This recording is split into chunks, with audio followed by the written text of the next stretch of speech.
الحمد لله وحده والصلاة والسلام على من لا نبي بعد أما بعد فأعوذ بالله من الشيطان الرجيم بسم الله الرحمن الرحيم لئن شكرتم لأزيدنكم ولئن كفرتم إن عذابي لشديد.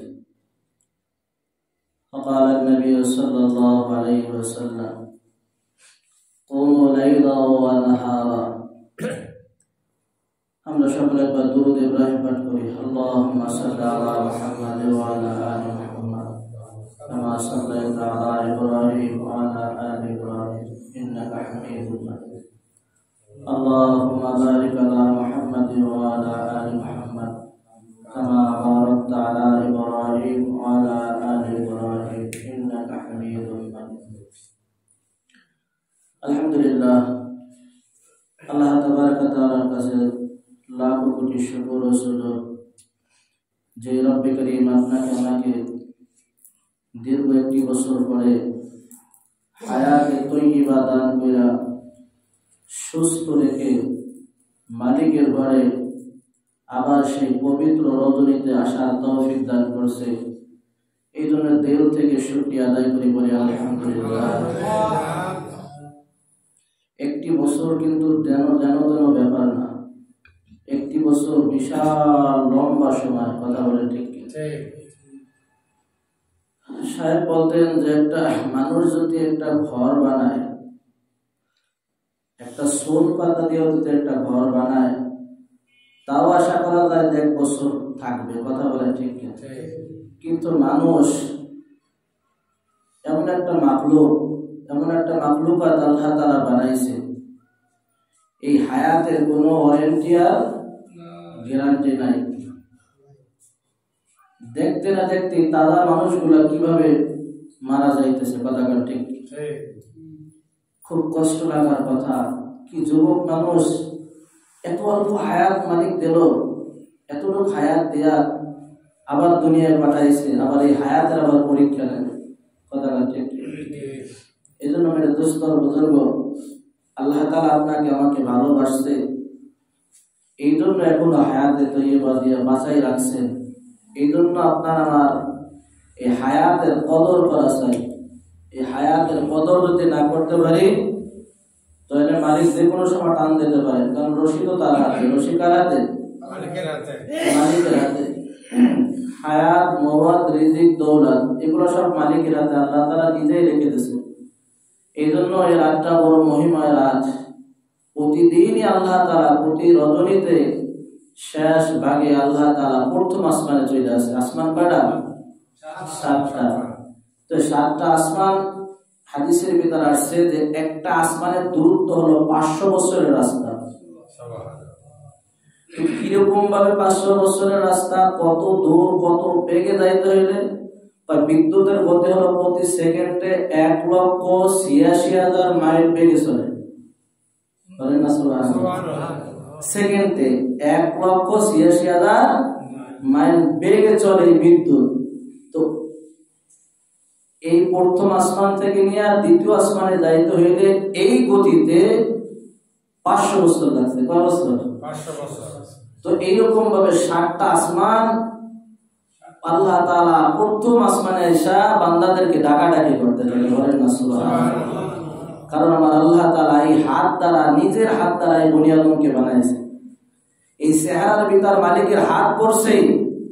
আমরা কেউ গুনাহগার হইয়া জাহান্নামে যাই, এ কিন্তু মালিক কে চাবে না, চাই না। পয়গম্বর নূহ আলাইহিস সালাম এই পৃথিবী সৃষ্টির লক্ষ্য থেকে আজ পর্যন্ত পৃথিবী কয়েকবার ধ্বংস হয়ে গেছে প্লাবনে। তার ভিতর নূহ আলাইহিস সালামের সময় একবার ধ্বংস হয়েছে, প্লাবন হয়েছে, আমরা জানি। এই নূহ নবী 950 বছর দিনের দাওয়াত দিয়েছে, শুধু কওমকে কুল লা ইলাহা ইল্লাল্লাহ নূহ কালিমুল্লাহ, এরকম ভাবে যে যে নবী সেই কালিমা। কথা বলেন ঠিক? তো এইরকম ভাবে দাওয়াত দেওয়ার হাদিসের ভিতরে আসছে 90 থেকে 92 বা 80 থেকে 82 জন। তো তো ৯৫০ বছর দাওয়াত দিয়ে যদি এই মুসল্লি হয়, এই উম্মত হয়, এটা নবীর উপর একটা বিরক্তকার কি না? নিজের সন্তান সে দাওয়াত গ্রহণ করতেছে না, বলতেছে আমি দাওয়াত গ্রহণ করবো না। আল্লাহ যদি গজব দেয় দিক, আল্লাহ যদি পেলাবন দেয়, আল্লাহ যদি ঝড় তুফান দেয়, তাহলে দিক। আমি বড় পাহাড় কেনা বড় লম্বা ছিল, ওই বড় পাহাড়ে দিয়ে আমি খারাপ, ওই আল্লাহর পানি আমাদের ধরতে পারবে না, বলেন নাউজুবিল্লাহ। তো এই মূসা এই পয়গম্বর যখন দোয়া করলেন নূহ আলাইহিস সালাম, যে আল্লাহ আমার কওমকে সব ধ্বংস করে দেন, এমনকি আমার সন্তানকে আপনি ধ্বংস করে দেন। আমার সন্তান আমার কোরআন হাদিস মানতেছে না, আপনার হুকুম মানতেছে না, তো এই সন্তান দিয়ে আমি কি করব, কি পূজা করব? আমার কোনো দরকার নাই, আপনি ধ্বংস করেন। আল্লাহ তাআলা নূহ আলাইহিস সালামের কাছে ওহী পাঠাইছে। কি পাঠাইছে ভাই? ওহী পাঠাইয়া বলতেছে, নূহ মানুষটা আমি বানাইছি, নূহ তুমি তো আর বানাও নাই, বানাইছো না। কাদা মাটি দিয়ে কিছু হাড়ি কলসি আগের জামানায় এখনো আছে, হাড়ি কলসি রুটি আছে না? আর এখন তো সব প্লাস্টিক, সব প্লাস্টিক। কথা ঠিক কি? আগে কিন্তু এই মাটির হাড়ি পাতিল ছিল, এইগুলা পয়গম্বর নূহকে বানানোর জন্য বলছে, তুমি এইগুলা হাত দ্বারা বানাও। বানাইছে কাদা সেনে টেনে সুন্দরভাবে আল্লাহ বানাইতে বলছে, যে এই সিস্টেমে বানানোর পরে রোদরে শুকাও, শুকানো কমপ্লিট। এখন বলছে নূহ ভাইকে ভালো কি করে আল্লাহ, আমার একটু কষ্ট লাগে। তো চিন্তা করেন, শুধু মাটি দিয়া বানাইছে হাড়ি পাতিল, একটু সময় গেছে, কষ্ট হয়েছে, তাই নূহ নবীর কষ্ট হইতেছে। কয় নূহ এতে তো জান নাই, এতে তো রূহ নাই, আছে কি? মাটির পাতিল যেই জায়গায় রাখবা কিয়ামত পর্যন্ত ওই জায়গায় থাকবে, না সরাইলে। কথা ঠিক কি না? কিন্তু এই বনি আদমকে তো আমি আল্লাহ তাআলা রূহ দিয়ে, এই বনি আদমকে আমি নিজ হাতে বানাইছি, এদেরকে কিভাবে ধ্বংস করব? তারপর নবী দোয়া করছে, মালিক কবুল করছে। মালিক কবুল কইরা একটা পেলাবন দিয়ে সব ধ্বংস করে দিয়েছে। শুধু যারা নূহ কিস্তিতে ছিল তারা ব্যতীত সব ধ্বংস হয়ে গেছে। কথা ঠিক কি? 40 দিন পর্যন্ত আসমান থেকে বৃষ্টি, জমিন থেকে পানি উতলাইতেছিল, এমন কোন জীব জন্তু নাই, সব মারা গেছে। শুধু কেবলমাত্র যারা ওই নৌকায় উঠছে, ওই কিস্তিতে বাদে সব মারা হয়ে গেছে। কথা ঠিক কিনা? 40 দিন পর্যন্ত আযাবের ভিতর ছিল। যাই হোক, যে কথা আমার বলার উদ্দেশ্য, আল্লাহ তাআলা কিন্তু চায় না যে আমার বান্দা আমি বানাইছি হাত দ্বারা, এই বান্দারে আমি আবার শাস্তি দেয়া কিন্তু আল্লাহ তাআলা চায় না। আজকে রজনী অত্যন্ত দামি একটা রজনী, আল্লাহ তাআলা প্রথম আসমানে আয়েশা আমার বান্দাদেরকে, তার বান্দাদেরকে ডাকতে থাকবে। এমন কোন বান্দা আছো, গুনাহ করছো, জীবনটারে শেষ করে ফেলাইছো, তছনছ করে ফেলাইছো, আসো আমার কাছে, 2 ফোঁটা চোখের পানি ফালাও, মালিকের কাছে কান্দো, আমি আল্লাহ তাআলা জীবনের গুনাহগুলো মাফ করে দেব। সুবহানাল্লাহ। এরকম ভাবে হাত্তাকে ফজর পর্যন্ত ডাকাডাকি করতে থাকে, বলেন না সুবহানাল্লাহ। এজন্য প্রতিদিন ডাকে, তবে আজকে একটু কাছাকাছি বেশি হবে। আজকে কি হবে? বান্দার কাছাকাছি বেশি হবে। অসংখ্য ফেরেশতা আল্লাহ তাআলা আসমানে যে ফেরেশতা ডিউটি দিয়েছে, এই ডিউটি বাদ দিয়ে বলবে, যা এদের সাথে আজকে দোয়ায় লাগে যা, এদের সাথে নামাজ পড়ে, এরা দেখ বনি আদমের জন্য তোরা দোয়া কর। এই বনি আদম বানাইতে তোরা নিষেধ করেছিলি, আমি আল্লাহ ইন্নী আ'লামু মা লা তা'লামুন, আমি আল্লাহ যা জানি তোরা তা জানোস না। এই বনি আদম যখন নামাজ পড়ে সিজদা দেয়, মালিকের পায়ে সিজদা দিয়ে কাঁদে, তখন আমার খুব ভালো লাগে, তখন আমার বান্দাকে আমি মাফ করে দেব। সুবহানাল্লাহ। এই জন্য সাধ্য অনুযায়ী যার যতটুকু সময় হয়, 12 রাকাত 10 রাকাত কোনো টাইম নাই, নফলের কোনো টাইম কেউ বান্দা দিতে নাই, কেউ দিতেও পারবে না। কথা ঠিক কিনা? ফরজের একটা সীমারেখা আছে, 5 ওয়াক্ত নামাজ জামাতের সহিত পড়তে হবে, এটা ফরজ, সেটা ফরজ করছে। নফলের কোনো সীমারেখা আল্লাহ তাআলা রাখেন নাই। কথা ঠিক কিনা? নফল আপনি যত পারেন তত করবেন, তবে ফরজ আগে ঠিক রাখতে হবে। এশারের নামাজ, ফরজ নামাজ ঠিক রেখা, ফজরের নামাজটা যেন কাজা না হয়, খবরদার খেয়াল রাখতে হবে, ফজরের নামাজটা কাজা না হয়। এরপরে আপনি নফল যত পারেন, নাঠুয়া পারেন, আপনারে কেউ নিষেধ করবে না, মানাও করবে না। কথা বলেন ঠিক কি? আমি পবিত্র কালামুল্লাহ শরীফ থেকে একটা আয়াত তেলাওয়াত করেছি। আল্লাহ তাআলা বলেন, লা ইন শাকারতুম লা যিদান্নাকুম ওয়া লা ইন কাফারতুম ইন্না আযাবি লাশাদীদ। আল্লাহ তাআলা বলেন, যদি তোমরা আমার নেয়ামতের শুকরিয়া আদায় করো, আমি আল্লাহ তাআলা তোমাদেরকে নেয়ামত বাড়াই দেব। বলেন না সুবহানাল্লাহ। আর নেয়ামতের নাশুকরিয়া আদায় করলে আমি আল্লাহ তাআলা নেয়ামত ছিনিয়ে নিয়ে দেব, কঠিন আযাবের ভিতর গ্রেফতার করব। হাদিসে পাকের ভিতর আসছে, আল্লাহ তাআলা বলে, আল্লাহ রাসূল বলে, সুমু লাইলাও ওয়া নাহারা, যে ব্যক্তি এই রাতে ইবাদত করবে, নামাজ পড়বে, নফল নামাজ, এবং পরের দিন একটা রোজা রাখবে, আল্লাহ তাআলা বলে গফিরা লাহু মা তাকাদ্দামা মিন যামবিক ওয়া মা তাআখার। এই কথাটা হাদিসে কুরসির ভিতর আসছে, তার জীবনের সমস্ত গুনাহ আল্লাহ তাআলা মাফ করে। আরে ভাই আমরা রোজা রাখবো না কেন? এই দেখেন শাবান, শাবানের অর্থ হলো ধুইয়া মুছা পরিষ্কার করা। শাবানের অর্থ কি? শাবানের অর্থ হলো জামা যদি ময়লা হয় আমরা সাবান দিয়ে ধুইয়া কি করি? পরিষ্কার করে পরার উপযুক্ত বানাই। সাবান আল্লাহ এই জন্য দেশে, এই সাবান এই 14 সাবান এইটা শুরুর দিক দিতে পারতেন কিনা? প্রথম 1 তারিখে সাবানে সবে বেলা দিতে পারতেন কিনা? আল্লাহ তাআলা ইচ্ছা করলে, আল্লাহ সবকিছু কায়দারে কুদরত, ও আমি যিনি হুকুম ওইভাবে করব ওইভাবেই চলবে। কথা বলে ঠিক কিনা?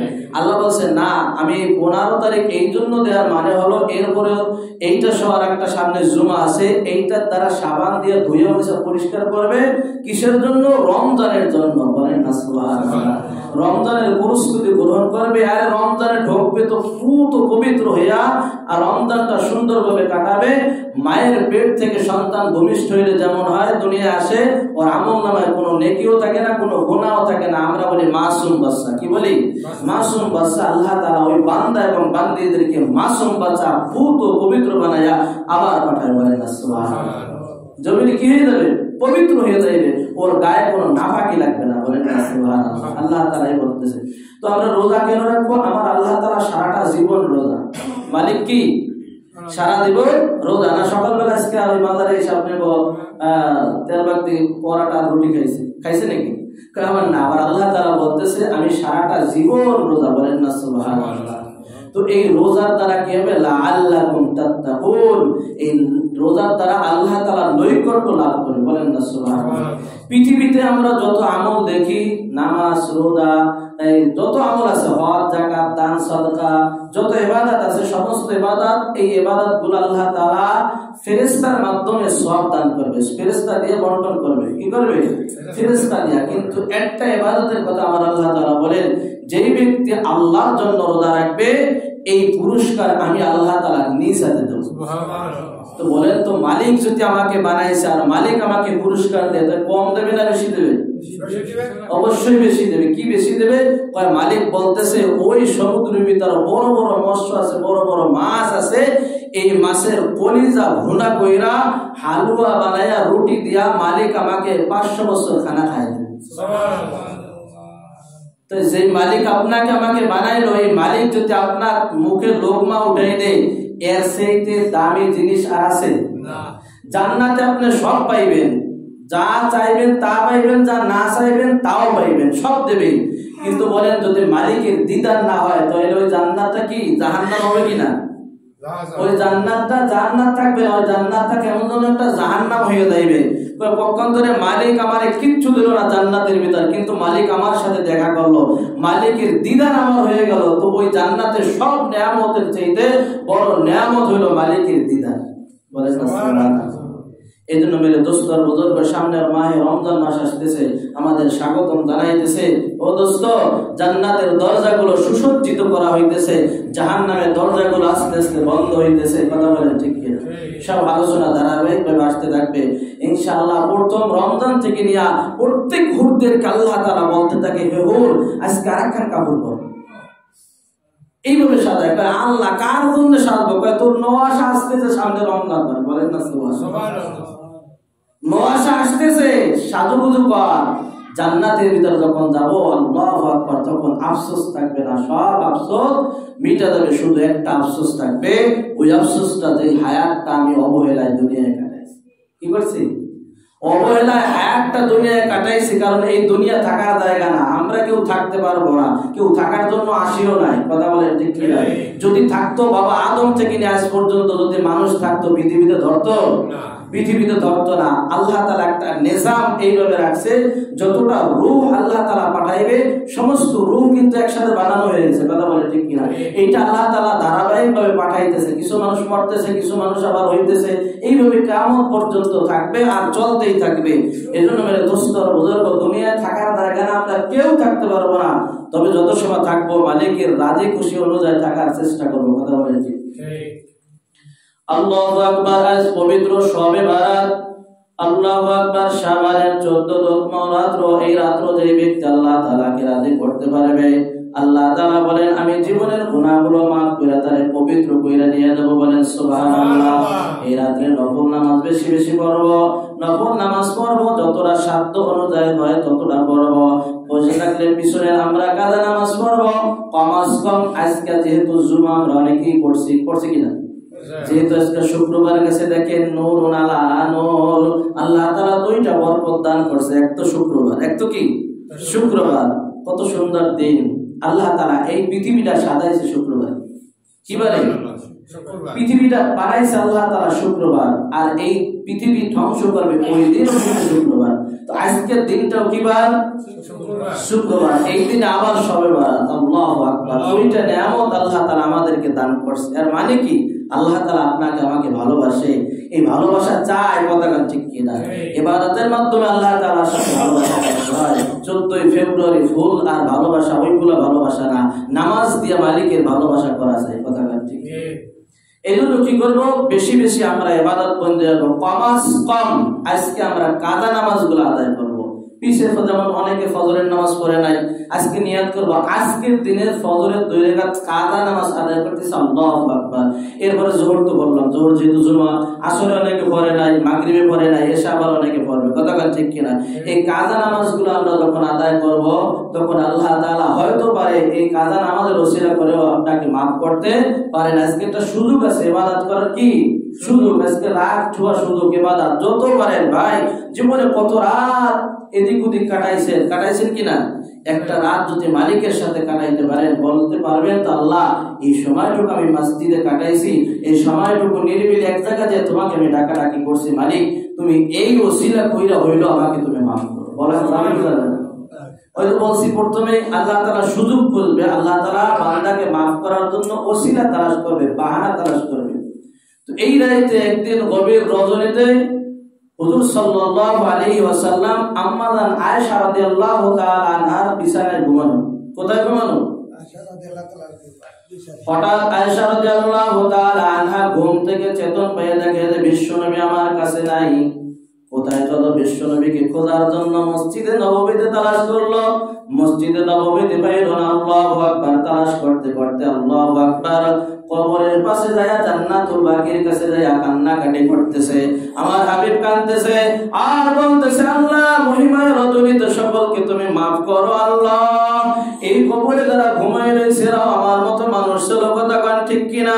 আজকে তাকাই দেখেন কবরের দিকে, এরাও কিন্তু মানুষ ছিল, এরাও তের ব্যক্তি বাজারে বাজার করছে। আল্লাহু আকবার। আজকে তারা দুনিয়ায় নাই, আজকে তারা কবরে। এমন একদিন হতে পারে আপনি আমিও কবরে যাব, আবার বাচ্চা যারা আছে তারা এই দুনিয়ায় থাকবে, কথা কান ঠিক কিনা?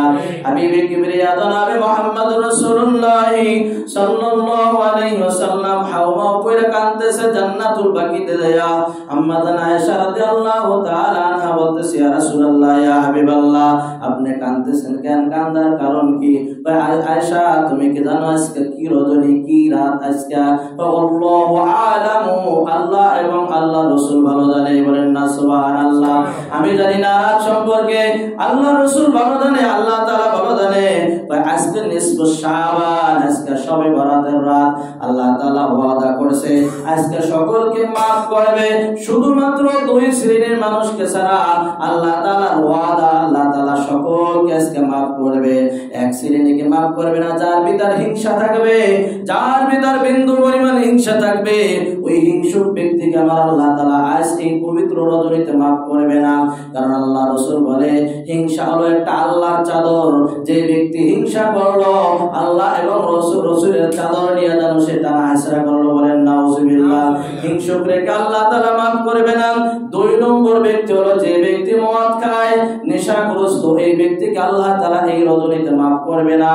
আল্লাহু আকবার। এছাড়া সমস্ত বনি আদম কাজকে আল্লাহ তাআলা সাধারণ ক্ষমার ঘোষণা।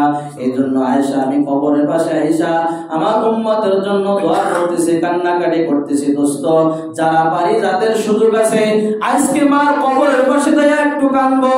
কারণ আপনার মার কবরের পাশে আমি গেলে আমার চোখে পানি আসবে না, কারণ আপনার মার কবরের পাশে যখন আপনি যাবেন অনায়াসে আপনার পানি এসে যাবে, কথা কান ঠিক কিনা? আজকে আপনার মার কবরের পাশে আপনি কেন যাবেন না? 10 মাস 10 দিন আপনার আম্মা জান এই গর্ভে আপনারে ধারণ করছে। একটা আল্লাহু আকবার, একটা বলের কায়দা, একটা ইটের কায়দা সারাটা মাস এরকম রাত্রে বহন করছে, রাতের বেলা ঘুম আরামের ঘুম হারাম করছে, রাত 3টা বাজে আপনি লাথি মারছেন আপনার মায়ের গর্ভে। আল্লাহু আকবার। এই কষ্টের জ্বালায় কিন্তু আম্মা জান আর ঘুমাইতে পারে নাই। আল্লাহু আকবার। ব্যালকনিতে হাঁটাহাঁটি করছে আর বলতেছে, মালিক আমার সন্তান আমাকে লাথি মারছে, আমি কষ্ট পাই নাই, মালিক তুমি কষ্ট পাইও না।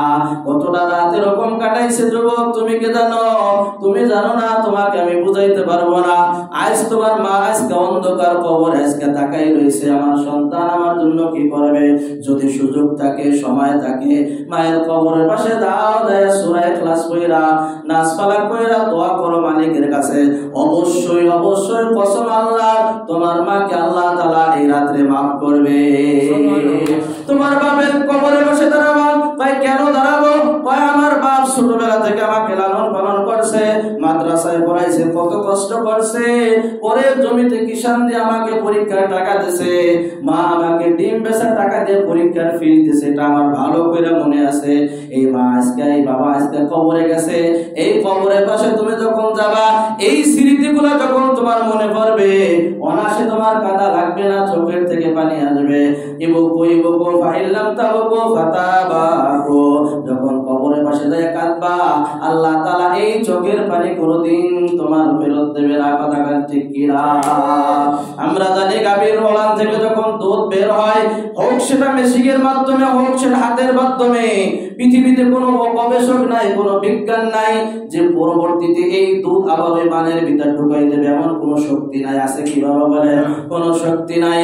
আল্লাহ তাআলা বলেন, এই বনি আদমের চোখের থেকে যখন পানি বের হবে, এই পানিও ভিতরে দেওয়া যেরকম ভাবে অসম্ভব, আমার আল্লাহ তাআলা বলে ওই পানির বদৌলতে আমি আল্লাহ তাআলা গুনাহগুলো maaf করি। বলেন না সুবহানাল্লাহ। এক শ্রেণীর মানুষ যখন জাহান্নামে যাবে, জাহান্নামে পড়তে পড়তে পড়তে শুধু কঙ্কাল কালো হয়ে যাবে, শুধু কালো ছাড়া আর কিছু দেখা যাবে না। আল্লাহর হুকুম হয়ে যাবে, এর ভিতর যখন লা ইলাহা ইল্লাল্লাহ মুহাম্মাদুর রাসূলুল্লাহ এই কালিমার এই অংশ পাওয়া যাবে, এরপর আল্লাহ তাআলা বলবে, যাও ফেরেশতারা যাও, ওদেরকে জাহান্নাম থেকে বের করো।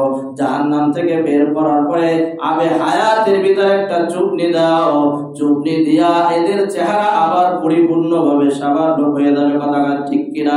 আল্লাহু আকবার। ওই জাহান্নাম দাও দাও করে জ্বলতেছে, যেই জাহান্নাম ৭০,০০০ ফেরেশতারা শিকল দিয়ে ধরে রাখতে পারতেছে না। আল্লাহ তাআলা বলতেছে, যাও আমার কাছে ফেরেশতা জিবরিল, এই কুদরতি পানি আছে, এই কুদরতি পানিটা জাহান্নামের ভিতর ছিটাই দাও। জাহান্নামের ভিতর ছিটাই দেওয়ার সাথে সাথে ক্যাত ক্যাত ক্যাত ক্যাত কইরা জাহান্নাম পিছে চলে গেছে। আল্লাহ তাআলা বলতেছে, ফেরেশতারা বলতেছে, হায় আল্লাহ, এই কোন পানি? আবে হায়াতের পানি না জমজম কুয়ার পানি? কোন পানি? যেই পানি পাওয়ার কারণে জাহান্নাম, যেই জাহান্নাম ৭০,০০০ ফেরেশতারা আমরা টাইনা ধরে রাখতে পারি না, আজকে তারা সব ক্যাত ক্যাত হয়ে পিছের দিকে চলে গেছে। এটা কোন পানি আল্লাহ আমরা জানতে চাই। আল্লাহ তাআলা বলবে, এটা হলো আমার গুনাহগার উম্মতের চোখের পানি, যারা অসরণে কাঁদছে, আল্লাহর ভয়ে কাঁদছে। আল্লাহ তাআলা বলে, এই পানিগুলো আমি বেহুদা রাখি নাই, আমি ফালাই দি নাই, আমি আল্লাহ তাআলা কুদরতি ভাবে সংগ্রহ করে রাখছি। বলেন না সুবহানাল্লাহ। এই পানি কিন্তু ওই দিনও কিন্তু উপকারে আসবে। বলেন না সুবহানাল্লাহ। মুসা আলাইহিস নবী আলাইহিস সালাতু ওয়াস সালাম আল্লাহ তাআলাকে ডাক দিয়ে বলতেছে, হায় আল্লাহ, তোমার আমার কাছে যা আছে তোমার কাছে তা নাই। কথা কত দামি কথা, চিন্তা করে। আল্লাহ তাআলা বলতেছে, বুঝে কি কইতেছো? ঠিক আছে ব্যালেন্স? ঠিক আছে মানে আমি তো বুঝেই কইছি, এইজন্য তো আমি কালি বললাম। কথা কালি ঠিক কিনা? ভাই আল্লাহ, আমি মুসা আমার কাছে যা আছে, তুমি খোদা তোমার কাছে তা নাই। তা আবার কিরকম? কয় তোমার কাছে চোখের পানি নাই। কি নাই? তোমার কাছে চোখে পানি নাই, আমি মুসা আমার চোখে পানি আছে। বলেন না সুবহানাল্লাহ। আল্লাহ বলছে, ঠিক কি তো বলছো, কথা ঠিক কি? আল্লাহ তাআলা এই চোখের পানির কারণে দোস্ত তোমাকে আমাকে maaf করবে। সুযোগ থাকলে এই রাতে কবর জিয়ারত করব, মা বাবার জন্য দোয়া করব, তোমার মার জন্য তুমি দোয়া করবে, আমার মার জন্য আমি দোয়া করব। কথা ঠিক কি? এজন্য আপনার আমার মা, আপনার আমার কাছে ঋণী। আপনার মা যদি মারা যায়, হাদিসের ভিতরে আসছে, আজকেও দেখতেছিলাম, মা বাবা মারা গেছে আরো 20 বছর আগে, এমন সন্তান আছে না? 20 বছর আগে তো রাসূলের কাছে জিজ্ঞাসা করছে, ইয়া রাসূলুল্লাহ, ইয়া হাবিবাল্লাহ, আমি এখন কি করব? কয় সন্তান যতদিন বেঁচে থাকবে ততদিন মা বাবার হক আদায় করতে হবে, ততদিন পর্যন্ত মা বাবার জন্য দোয়া করতে হবে। যদি দোয়া না করে কিয়ামতের ময়দানে আল্লাহ তাআলার কাছে কাছে এই মা বাবা অভিযোগ করবে, এই মা বাবা অবৈধ সন্তান হিসাবে কিয়ামতের ময়দানে দাঁড় করাবে। বলেন নাউজুবিল্লাহ। এই জন্য মৃত্যুর আগ পর্যন্ত আমার হায়াত থাকবে যতদিন, আমি মা বাবার জন্য দোয়া করবো ততদিন। কথা ঠিক, কারণ আমি আমার মা বাবার জন্য দোয়া করলে আমার সন্তান আমার জন্য দোয়া করবে, এতে কোনো সন্দেহ নাই। এইটা বাস্তব কথা। কথা বলে ঠিক কিনা? এই জন্য নিজের ভালোর জন্য হলেও মা বাবার জন্য দোয়া করতে হবে। কথা বলে ঠিক। দোস্ত, এই রাতে জয়ে যত ইবাদত কোন দিয়ে করতে হবে, কোরআন তেলাওয়াত, নামাজ, রোজা, জিকির, আজকার যা কিছু পারে, বড় একটা সুযোগ আছে আজকে সালাতুত তাসবিহ নামাজ। কি সুযোগ আছে? যদি আমরা পড়তে পারি পড়বো ইনশাআল্লাহ, যদি হায়াতে পারি, কেউ যদি সময় হয়, সুযোগ হয়। তো আল্লাহর এক সাহাবী, আল্লাহর এক রাসূলের এক বান্দা, তো হাফেজ সাহেবের ব্যাপারে এইভাবে আসছে যে এই হাফেজ সাহেব দুনিয়ায় বসে কোরআন তেলাওয়াত করতেন এবং মরার পরে বলছে, আল্লাহ আমি যেন কবরে যাইও তোমার কোরআন তেলাওয়াত করতে পারি। বলেন না সুবহানাল্লাহ। তো আল্লাহর ওলি ওই পথ দিয়ে যাইতেছে, যাওয়ার পথে গোরস্থান দেখে দাঁড়ায় গেছে। আল্লাহু আকবার। কবরের থেকে কোরআনের তেলাওয়াতের আওয়াজ আসতেছে। কি ব্যাপার? মাহাদাস শাইএ, কি কারবার? কবরের ভিতর থেকে কোরআনের আওয়াজ আসতেছে। কারণটা কি? আল্লাহর ওলি খেয়াল করলেন, দেখে যে কবরের ভিতর এক যুবক এরকম ভাবে তেলাওয়াত করতেছে কোরআন। বলেন না সুবহানাল্লাহ। উনি এই দেইকা আল্লাহু আকবার বলছে, সুবহানাল্লাহ বলছে, যা বলার তাই বলছে, প্রশংসা বাক্য আল্লাহু আকবার এই জবান দ্বারা বাইর করছে। এবার যুবক বলছে, আমি যে কবরে বৈশা কত শতবার কোরআন খতম করছি, আল্লাহই ভালো জানে।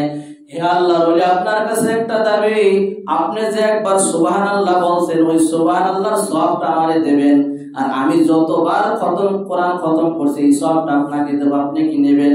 ভাই কি ব্যাপার, এত কোরআন খতম করলাম, কত সওয়াব না? কথাটা ঠিক কিনা? কত লক্ষ লক্ষ কোটি কোটি সওয়াব আছে, তা ক্যালকুলেটরে ধরা যাবে? যাইবে না। ওই যুবক বলতেছে, এই সওয়াবগুলো আমি আপনাকে দিয়ে দিলাম, আর আপনার ওই যে সুবহানাল্লাহর সওয়াবটা আমারে দেবেন কিনা বলেন। কারণটা কি বলো? আমি মরার পরে যতবার কোরআন পড়ছি আমারে আল্লাহ তাআলা একটা সওয়াব দেয়। কি লেখে দেয়? একটা নেকিও আমার লেখে নাই। আর আপনি যে সুবহানাল্লাহ বলছেন, আপনার হায়াত আছে, আপনি জমিনে বসে বলছেন, এর যে কি নেকি আমি দেখতেছি। বলেন না সুবহানাল্লাহ। এই জন্য বলতেছি দোস্ত, সময় থাকলে ওই দিন বুঝে আসবে যে কি করতেছি, কি করবো। কথাটা ঠিক। এই জন্য যাদের সময় আছে, সুযোগ আছে, আল্লাহ তাআলা গোটা জিন্দেগির হিসাব কিন্তু আপনার আমার কাছ থেকে পুঙ্খানুপুঙ্খানু নেবেন কি নেবেন না? পাঁচটা প্রশ্নের জবাব না দেওয়া পর্যন্ত বনি আদম এক কদম সামনে হাঁটতে পারবে না। মুফাসসিরিনরা বলতেছে, পায়ের নিচে মাটি কতটুকু, পায়ের নিচে মাটি অতটুকুই থাকবে, পায়ের নিচে যতটুকু অতটুকু, এর নিচে মাটিই পাবে না হাসরের ময়দানে। পাঁচটা প্রশ্নের জবাব না দেয়া, মৌলবী হোক, আলেম হোক, যেই হোক না কেন, পাঁচ প্রশ্নের জবাব দিয়া সামনে হাঁটতে হবে, এছাড়া কেউ হাঁটতে পারবে না। এক নম্বরে হায়াতে জিন্দেগি, এই যে তোমাকে আমি হায়াত দিলাম, এই হায়াতটা কোন কাজে ব্যবহার করলাম, এর একটা হিসাব আছে না নাই? 70-80 বছর একটা হায়াত, গড় হায়াত, এই হায়াতটার হিসাব আল্লাহ তাআলা নেবে। তুমি কিভাবে টাকা পয়সা ইনকাম করছো, কিভাবে খরচ করছো, কতটুকু পরিমাণে এলেম জানছো, এলেম শিক্ষা করা ফরজ, প্রত্যেক নরনারীর জন্য ফরজ, কতটুকু জানছো, কি পরিমাণ আমল করছো, এই পাঁচ প্রশ্নের জবাব দিয়ে আজকে তুমি হাসরের ময়দান থেকে লড়ো। কাউকে ছাড়বে না, আমাকেও ছাড়বে না, আপনাকেও ছাড়বে না, সকলের জন্য কয় প্রশ্ন? পাঁচ প্রশ্নের জবাব দিতে হবে। কথা বলে ঠিক কিনা? তো আল্লাহ তাআলার কাছে ওইভাবে আমরা জিন্দেগি চাইতেছি, আল্লাহ ওইভাবে আমরা যেন সুন্দরভাবে জিন্দেগি চালাইতে পারি। দুনিয়া তো শেষ সময়, আমরা শেষ সময় আসছি, এই জন্য সময় শুধু 5 ওয়াক্ত নামাজ আমরা কন্ট্রোল করবো। 5 ওয়াক্ত নামাজ যদি আমরা পড়তে পারি, হালাল হারাম বাইরে চলতে পারি, আল্লাহ তাআলা আমাদেরকে হেফাজত করবে। কথা বলে ঠিক কিনা? আমরা সে বড় আল্লাহর ওলি হইতে পারবো না? পারবো? আল্লাহর ওলি হইতে পারবো না। রাত ভর তাহাজ্জুদ নামাজ পারছে না? এমন বুজুর্গ গেছে কিনা? যাই হোক, আমি শেষ করে দেবো। একটা ওকে বলে আজকে ফজিলতের বর্ণনা করে আমি শেষ করবো। হাদিসের ভিতর আসছে, হযরতে ঈসা আলাইহিস সালাতু ওয়াস সালাম, ইনি একজন পয়গম্বর, ইনি একজন নবী। বলেন না সুবহানাল্লাহ। ইনি বাপ ছাড়া নবী, ইনার কোনো বাপ নাই। ইনার কি নাই? বাপ নাই, মা আছে। তো জিবরিল আলাইহিস সালাতু ওয়াস সালাম, যেমন আবার আমাদের বাবা আদম আলাইহিস সালাতু ওয়াস সালাম, এনার কিন্তু কোনো বাপ মা কিছু নাই, আছে? আল্লাহ কুদরতি ভাবে তাকে বানাইছে কিনা? আল্লাহ যদি সন্তান পাঠায়, মা বাপ ছাড়াও পাঠাইতে পারে। এটা কাদের কুদরত, আল্লাহ তাআলা পারেন। তো এই ঈসা নবীকে আল্লাহ তাআলা বাপ সারা বানাইছে কি রকম ভাবে? হযরত জিবরিল আলাইহিস সালাতু আয়েশা মারিয়ামের গালে ফু দিয়েছে, কি দিয়েছে? ফু দিয়েছে। ওই ফুর মধ্যে আল্লাহর পয়গম্বর বেড়ে ঢুকে গেছে, বলেন না সুবহানাল্লাহ। ইনি একজন পয়গম্বর, ইনি নবী, ইনি কিছু হায়াত বাকি থাকতে আল্লাহ তাআলা আসমানে উঠে নিয়ে গেছে। কোথায় নিয়ে গেছে? আসমানে উঠে নিয়ে গেছে। ইনি দ্বিতীয় আসমানে আছে। কোন আসমানে? দ্বিতীয় আসমানে আছে সিরিয়ায় দামেস্কের মসজিদে ফজরের নামাজের সময় ওই সবুজ যে গম্বুজ দেখা যায় ওই জায়গায় উনি আসবেন, আসমান থেকে নামবেন। সুবহানাল্লাহ বলবেন না? ওইখান থেকে নামার পরে ইমাম সাহেব দেখা ঈসা নবীকে দেখা বলবে আল্লাহু আকবার, পয়গম্বর এসে গেছে, আপনি নামাজ পড়েন। তো বলবে না, আমি নামাজ পড়ানোর জন্য আসি না, আমি মুহাম্মাদি উম্মতের পিছে নামাজ পড়ার জন্য আসি, বলেন না সুবহানাল্লাহ। তো এই নবী কিন্তু আমাদের নবীর উম্মত হবে। কি হবে? উম্মত হবে। একদিন পূর্ণিমার রাত, এই রাতে ঈসা আলাইহিস সালাম বের হয়েছে, রাত্রে ভ্রমণের জন্য বের হয়েছে। তো ঘুরতেছে, পাহাড়ের উপর উঠছে, ওইটা দেখে একটা সাদা পাথর। কি পাথর? সাদা পাথর দেখে পয়গম্বর একটু আজীব হয়ে গেছে, তাজ্জুব হইয়া ওই পাথরের চতুর্পাশ দিয়ে ঘুরতেছে। হাজী সাহেবরা যখন তওয়াফ করে না, ওই পাথর দেখে ওইরকম ভাবে উনিও ঘুরতেছে আর বলতেছে আল্লাহ তাআলা কি কাদের কুদরত, কত সুন্দর পাথর বানাইছে, বলেন না সুবহানাল্লাহ। এই পাথর কিন্তু মালিকের ভয়ে কাঁদে। কি করে? মালিকের ভয়তে কাঁদে। কারণ কিয়ামতের ময়দানে যখন ওই জাহান্নামের আগুন জ্বালাবে, এটা হবে মানুষ এবং পাথর, এই দুইটা দিয়ে জ্বালানি হবে। এই দুইটা কি? এই দুইটা দিয়ে জ্বালানো হবে, মানুষ এবং পাথর, এই দুইটা দিয়ে। এই জন্য প্রত্যেকটি পাথর মালিকের ভয়ে কাঁদে যে আল্লাহ তুমি আমাকে ওই জাহান্নামের আগুন থেকে বাঁচাও। এই জন্য আমরা দেখি যে পানি ঝর্ণা থেকে পানি বের হয়, আসলে ভাই পানি না, ওটা কাঁদে, তার চোখের পানি বের হয়। কথা বলেন ঠিক কিনা? আমরা তো বুঝি না, চোখ আছে না, দেখি না, কান আছে তা শুনি না। কথা বলেন ঠিক কিনা? তো এই পয়গম্বর পাথরটা দেখে খুব আশ্চর্যিত হয়ে গেছে আর মালিকের প্রশংসা করতেছে। আল্লাহ তাআলা ওহী নাযিল করছে, পয়গম্বর ঈসা তুমি কি এর ভিতর থেকে আশ্চর্য কোন জিনিস দেখতে চাও? আল্লাহ এক পাথর দেখে তো আমি তাজ্জুব হয়ে গেছি, আশ্চর্যিত হয়ে গেছি, তুমি এর ভিতর আবার কি রাখছো আশ্চর্য জিনিস?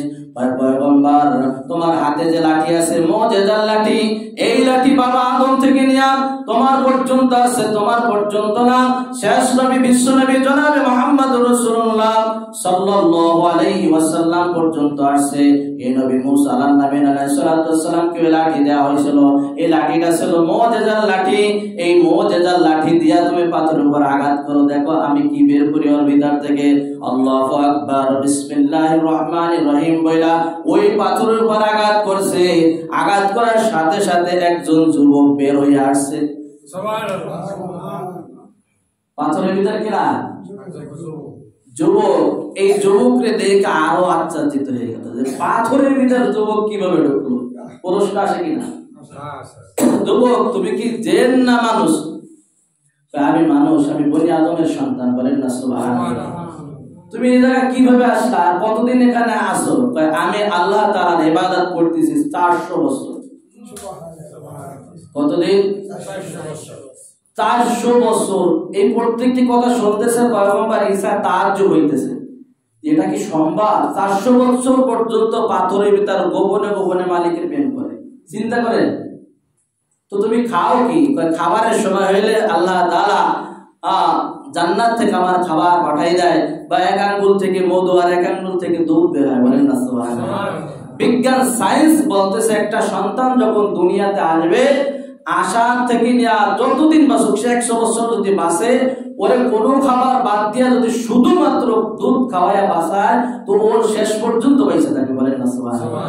দুধের মাধ্যমে ক্ষুধাও নিবারণ হয়, পানির তৃষ্ণাও নিবারণ হয়, বলেন না সুবহানাল্লাহ। তো এই দুধ আর মধু খায় আমার আল্লাহ তাআলা আমাকে পালতেছে। 400 বছর বেরিয়ে ইবাদত করতেছি, আমারে কেউ দেখে না। পয়গম্বর আপনি দেখার জন্য, সাক্ষাতের জন্য আসছেন, তো তুমি রাত এবং দিন কিভাবে ঠিক পাও? যখন রাত হয় তখন আমার এই সাদা পাথর আর সাদা থাকে না, কালো হয়ে যায়। কি হয়ে যায়? কালো হয়ে যায়। এর দ্বারা আমি বুঝি যে আমার এখন রাতের সময় হয়ে গেছে।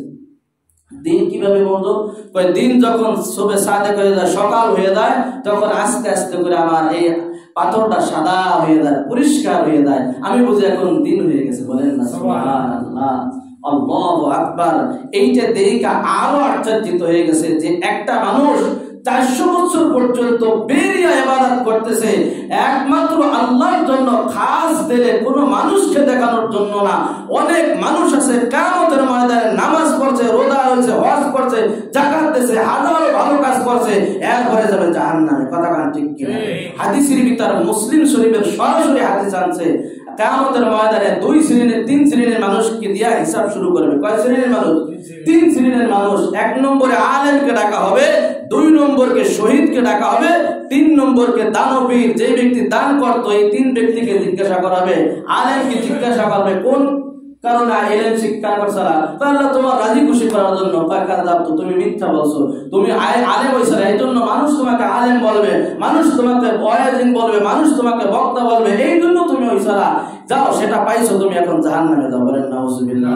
শহীদকে জিজ্ঞাসা করবে, শহীদ তুমি কেন শাহাদাত বরণ করছালা? জীবনটাকে তুমি কেন উৎসর্গ করে দিয়ে গেলা শহীদের ময়দানে? বাল বাচ্চা মা বাবার চিন্তা করলা না, কেন করলা?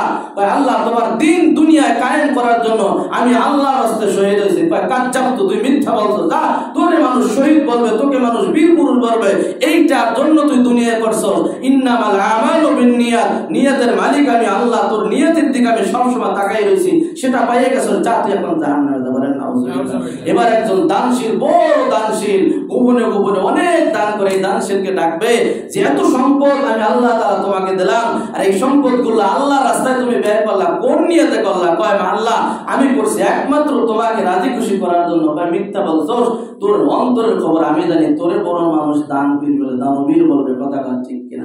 কিয়ামতের ময়দানে এই 3 শ্রেণীর মানুষকে দিয়া আগে হিসাব শুরু করবে। কয় শ্রেণীর মানুষ? 3 শ্রেণী। এজন্য বড় ভয় লাগে। কথা বলে ঠিক কিনা? তো ঈসা নবী আলাইহিস সালাম বলতেছে, আল্লাহ আমার ধারণা অনুযায়ী, আমার ইলম অনুযায়ী আমি বলতেছি এই আসমানের নিচে জমিনের উপরে মনে হয় এর চাইতে বড় আবেদ আর কথা বলে নাই। যে 400 বছর পর্যন্ত বেরিয়ে ইবাদত করছে, এর চাইতে আবেদ হইতে পারে? আমাকে হায়াত কয়দিন মিয়া? অল্প দিন, 60 থেকে 70 গড় হায়াত। এরপরে যারা 100 বাঁচতেছে, এটা বোনাস। এটা কি? এটা বোনাস। এর জন্য বেশি বেশি শুকরিয়া আদায় করা দরকার। গড় হায়াত হলো 60 থেকে 70। সবার গড় হায়াত কত? আবু বকর ওমর হুজুরের যে হায়াত, আবু বকরের সেই হায়াত, আবু বকরের যে হায়াত, ওমরের সেই একই হায়াত। ওই হায়াতগুলো লটকাই রাখছে। কথা বলে ঠিক কিনা? এর দ্বারা বুঝাইলো গড় হায়াত হলো 60 থেকে 70। বাকি যা বাঁচতেছে আমরা, খাইতেছি, পালতেছি আল্লাহ তাআলা, এটা বোনাস। এটা কি? বোনাস। তো এই কথা যখন ঈসা নবী বলছে যে আল্লাহ তাআলা ওহী পাঠায় বলতেছে, ঈসা এই যে 400 বছর ইবাদত কইরা যতটুকু আমার নৈকট্য হইছে, এর থেকে বেশি লাভ হইবে আমার বনি আদমের সন্তান মুহাম্মদুর রাসূলুল্লাহ সাল্লাল্লাহু আলাইহি সাল্লামের শেষ জামানার উম্মত যারা হইবে, তারা যদি শবে বরাতের 14 তারিখে এই দিবাগত রাত, এই রাতে ইবাদত কইরা মালিককে রাজি খুশি করতে পারে, ও 400 বছর ইবাদতের চাইতে বেশি সওয়াব আল্লাহ তাআলা আবেদন করবেন। সুবহানাল্লাহ। আল্লাহু আকবার কাবীরা। ঈসা নবী আলাইহিস সালাম ওই জায়গায় বসে আল্লাহ তাআলার কাছে দোয়া করেছে, যেমন আজকে জুমায় বলছিলাম। কথা কান ঠিক কিনা? আল্লাহু আকবার যখন দোয়া করেছে, আলী রাদিয়াল্লাহু তাআলা আনহু, আল্লাহ তাআলার কুদরতে অন্তরে জোশ মেরে গেছে। আল্লাহ তাআলা দোয়া কবুল কইরা জিবরিলকে সাথে সাথে পাঠিয়ে দিয়া তার সুসংবাদ দেয়াইছে। বলেন সুবহানাল্লাহ। আল্লাহ তাআলা দোয়া কবুল করছে। আল্লাহ তুমি আমাকে নবী না বানায়া শেষ নবীর উম্মত বানাইতা, আমি ঈসা নবী বড় দামি হয়ে যাইতাম, আর ওই রাতটা যদি আমি পাইতাম আমি ইবাদত করতাম। যুবক 400 বছর ইবাদত কইরা বেরিয়া ইবাদত করছে, এর ভিতর কোনো বেদাত শিরক নাই, কোনো বেদাত নাই, কোনো মানুষকে দেখানোর জন্য করে নাই, একমাত্র রিদায়ে রব্বি আল্লাহ তাআলাকে রাজি খুশি করার জন্য। হায় আল্লাহ, আমি তোমার কাছে দোয়া করতেছি মালিক, তুমি আমাকে ওই নবীর উম্মত বানাইলে আমি বেশি খুশি হইতাম। বলেন না সুবহানাল্লাহ। আল্লাহ তাআলা টান দিয়ে আসমানে উঠিয়ে নিয়ে গেছে। কোথায় নিয়ে গেছে? আসমানে উঠিয়ে নিয়ে গেছে। এই ঈসা নবী আবার আসবে কোথায়? সিরিয়া দামেস্কের মসজিদে আবার আয়েশা উনি উম্মতের কাজ করবে না, নবীওয়ালা কাজ করবে না, উনি শেষ নবী উম্মতের কাজ করবে। বলেন না সুবহানাল্লাহ। এজন্য রাতে ইবাদত করার দরকার আছে না নাই? আছে। যে যতটুকু পারে কামাই কইরা নেব ইনশাআল্লাহ।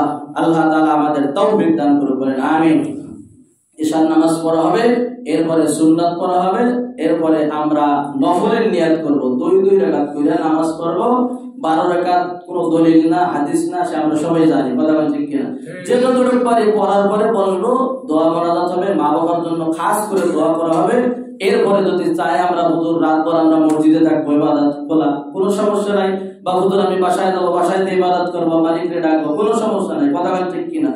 যদি আমি আরেকটা কথা আবার বলতেছি, পিছিয়ে অনেকে পিছিয়ে আসছে, যদি সুযোগ থাকে বাবা আপনার বাবের কবরের পাশে যে আপনি দোয়া করেন, আপনি যদি আল্লাহ কিছু জানেন না, আল্লাহ আমার আব্বারে মাফ করে, এতটুকু তো বলতে পারবেন। একে বলতে কি টাকা লাগবে, পয়সা লাগবে? আল্লাহ আমার আব্বারে মাফ করে, পারবেন না? এই যদি বলেন আল্লাহ আপনার বাপকে মাফ করবে। আজকে 2 শ্রেণীর মানুষ তারা সবাই সাধারণ ঘোষণা, সাধারণ ক্ষমা, আল্লাহ তাআলা সকলকে মাফ করবে। আল্লাহ তাআলা আমল করার তৌফিক দান করুক। আজকে রাতে ইবাদত করব, আর যদি তারা সাধ্য হয় একটা রোজা রাখবো। কুমু লাইলা ওয়া নাহারা, আল্লাহ রাসূল বলেছে রাতে ইবাদত করো, দিনের বেলা একটা রোজা রাখো। কয়টা রোজা? একটা রোজা রাখলে আল্লাহ তাআলা জীবনের গুনাহগুলো মাফ করবে। আল্লাহ তাআলা সহি তরিকায় আমাদেরকে আমল করার তৌফিক দান করুন। আমিন। ওয়া আখিরু দাওয়ানা।